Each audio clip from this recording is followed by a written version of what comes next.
sons, and his daughter had a couple of his daughters, they went into exile. This time, now. He's out of prison. No, I know that. Yeah. Just the other day, Arbain, in Nigeria, they slaughtered the people. Yeah. No, it's big. You could look it up. Nigeria, Zakzaki. It was tonight, right? It's on. It'll be done again. They're gonna do it again. It was tonight. That's why I was. It says it's 1600 something or other. That's okay. Have you found anything on the riots at the Islamic Nigeria Arbain? What does it say overall? On this one, it's saying the police arrested 57, but there are 9 casualties. So I need to go check that source. They didn't pop it up like it's. The point is, like we talk about the little stuff that we have, like boss man put something in your drink, and boss man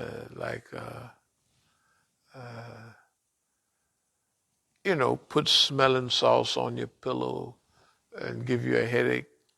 That stuff happens all the time. But why it ain't no big deal? Because the stuff that they're doing to our allies is really, really real. I mean, they're slaughtering people. The Hazaras in Afghanistan and Pakistan are being slaughtered. Every Palestinians, I don't know whether they killed 5 yesterday or something like that. 8? Can you imagine? They took their land.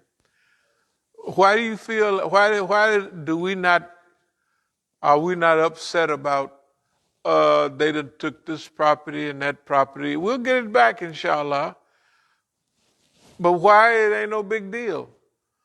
Because our allies in Yemen, the reason we're talking about blockade running and doing it in a hurry, because every day, every hour, or every day, some large number of people will be dying.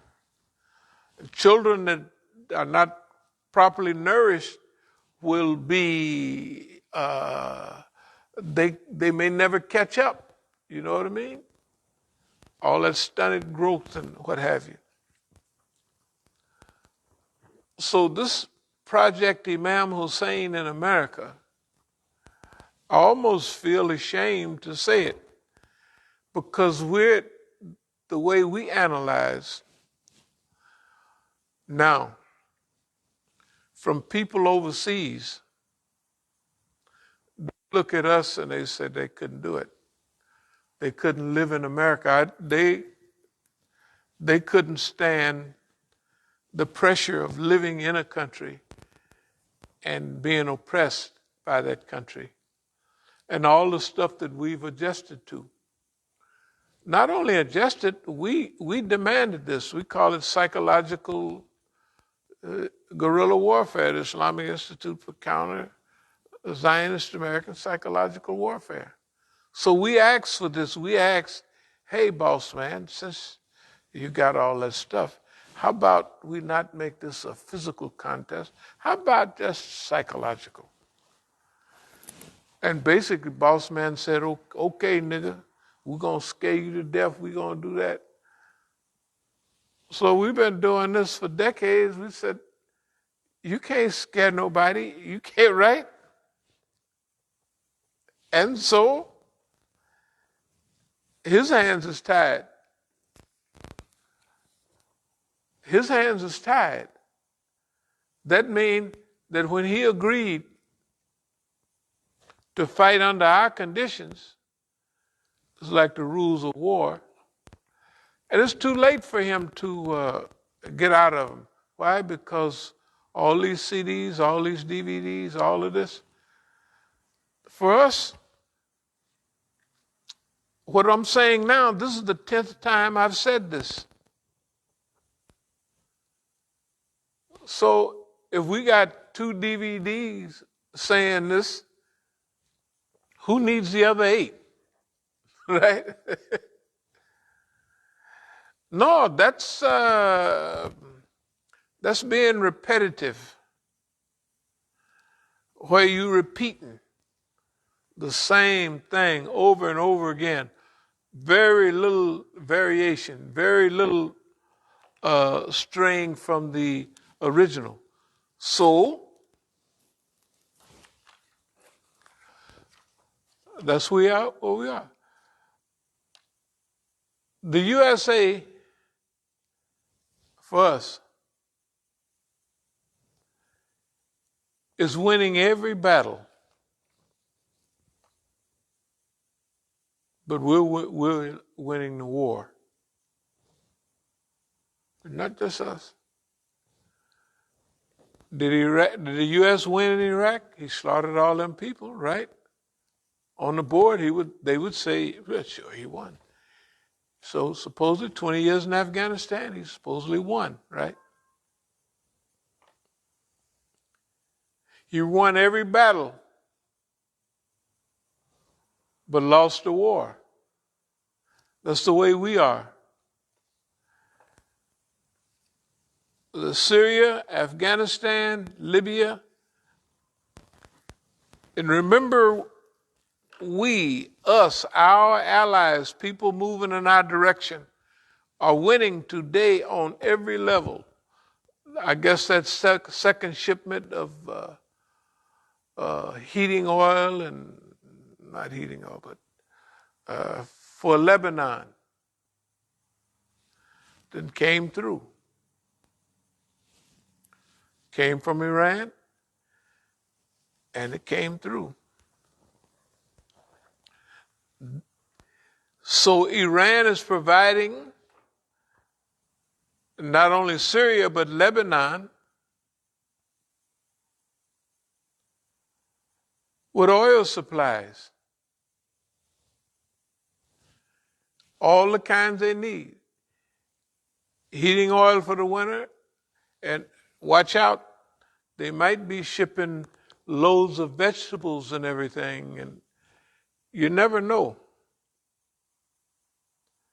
Because right now, they're changing. They just had a big meeting over there 2-3 days ago. Iran just joined this SOS type, whatever it is. Huh? Yeah. And guess what they're going to use? Not they're going to use. They're using the yuan, the Chinese money. Guess who's ready to go broke? To loan out so money? See, to be big is bad when you're headed down. Because in one way, if you was going to revive yourself, it would be good. See, me and you can only borrow so much money. But they got their word and their, so whatever they use. They can borrow so much money that they have to loan it to them. Or they'll say, we'll go broke. Right? A big company can get so in debt that they just say, hey, boss man, you got to loan us, or not boss man, servant, hey, servant, you got to loan the boss some more zillions of dollars, or we'll go broke. If we go broke, too big to fail, remember that? The common people say, what about us? We're not too big to fail? Okay. some of the other stuff. I'm not going to talk about this now, but from Stalingrad to Oakland, I'm going to explain that at another time again for the 55th time. That's deep. That's deep. I'm telling you, as deep as anything you're going to find in modern warfare. From Stalingrad to Oakland.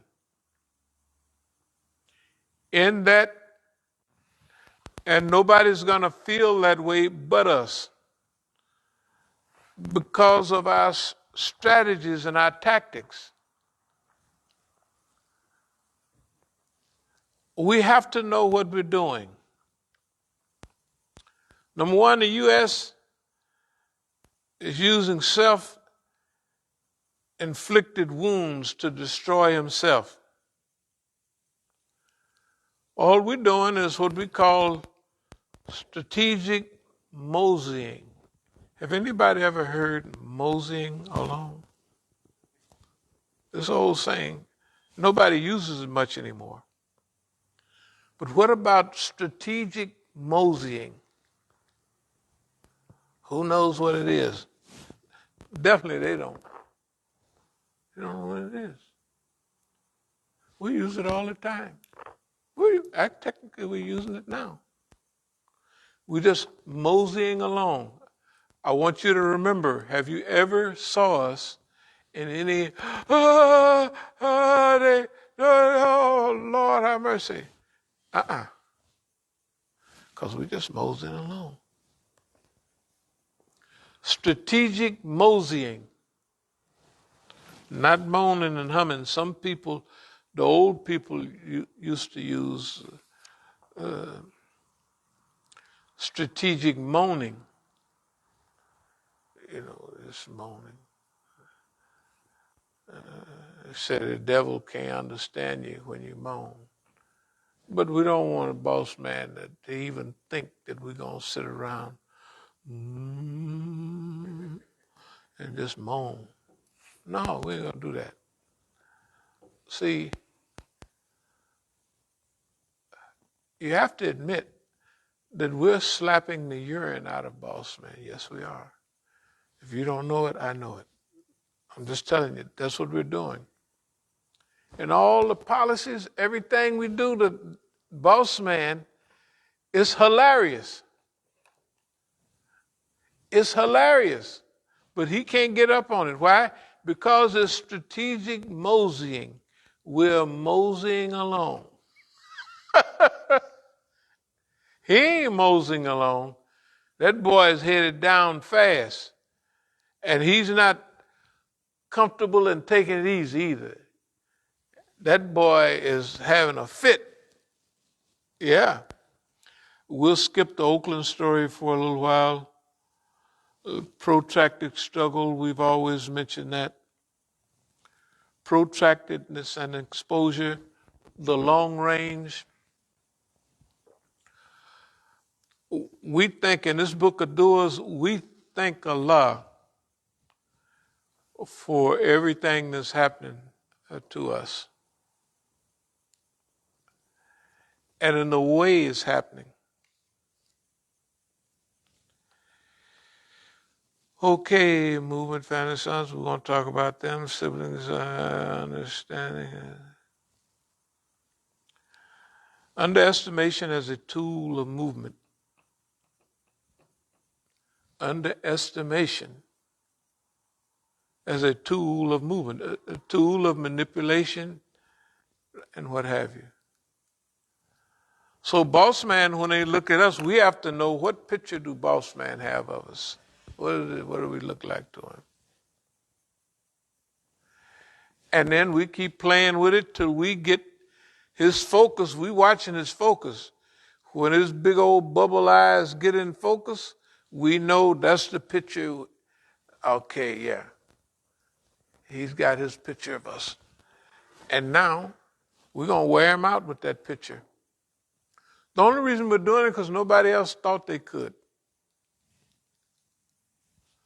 Nobody else thinks like this. This is now as we go along and teach now, hopefully we begin to get more of our DVDs and what have you, and get them out to the people.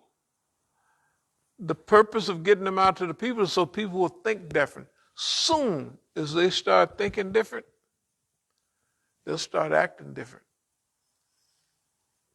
And then there's a lot of people. The other thing is about timing. Yep, timing. So there's other thing is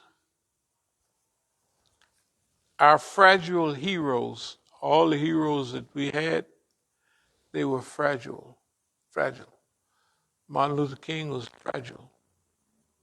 Why? Because in 68, Martin Luther King went up there, Skokie, Illinois, marched up there, and